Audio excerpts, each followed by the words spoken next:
من ورق المنديل اكبر فيها منكم تعبتني كاني كتاب الانجيل عامل لي فيها افلاطون الساحه يا شبيه شرير راح بتضل مرفله بتدهن جسمك وسبيد اغانيكم رقيقه رق من ورق المنديل اكبر فيها منكم تعبتني كاني كتاب الانجيل عامل لي فيها افلاطون الساحه يا شبيه شرير راح بتضل مرفله بتدهن جسمك وسبيد السيف شوفني كيف اجيت بخلي بضلني بهني فيك واحد يكلمني فتح غشاء بكره خلى لمخك صعب روحك هاتك فتك انا ترى سمي بالسما مرسوم ها منه ما بتتشاف تسمع دائي راح تتلاش فني قادر يهتك عرضك لانه بيسبع اذيال مختوم فني بيحرق الارض فنك دوبه يحرق شحوم ابن القحبه خريج السريا الروم باله هدف هالغنيه ما نغزي ولد السيرد مثبت الشرع حذرتك تعتذر وانت لسه بتكبر راس لسه طالع عملي زي امسك امك مش لها من كسه حد نفس حالة الهارون لما ينمحل بشهر شباط اذا بقول عن امه قحبه بكون عم هين القحبان انتو بالراب خريه ملزقه واحنا فيه الازاز كيف بسب محافظه فيها رابر زينات بتدور عجروب بيحمي كانك ممحونه بدها عريسه وجودك بالجروب غلط كانك خاطب بكنيسه انتو بالنسبه لحشرات صغيره دواكو نفتالين مع كل شخص بتغير وجهك كانك قطعه عجين القضيه بتجرح وانا بحرق بعدها كاني سبيرتو انتو من دكه الحجاره بس متفرقدون شمينتو انا قادر اني اذبحكم بدون ما ادفع الديه تعال لهون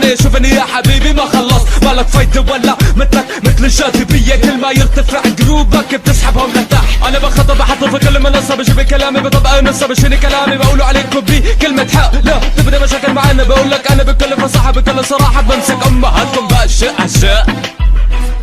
اسمي نزل قذف كل اسم منكم وانا بدرس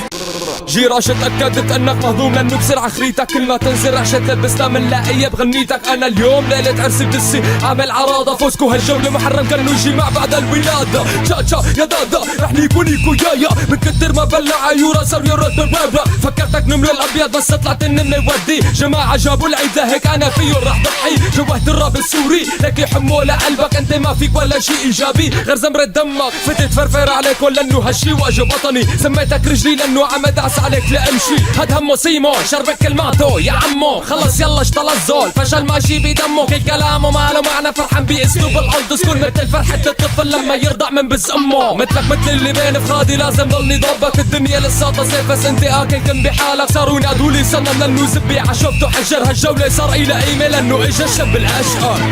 مالك مكان هون بين نصرين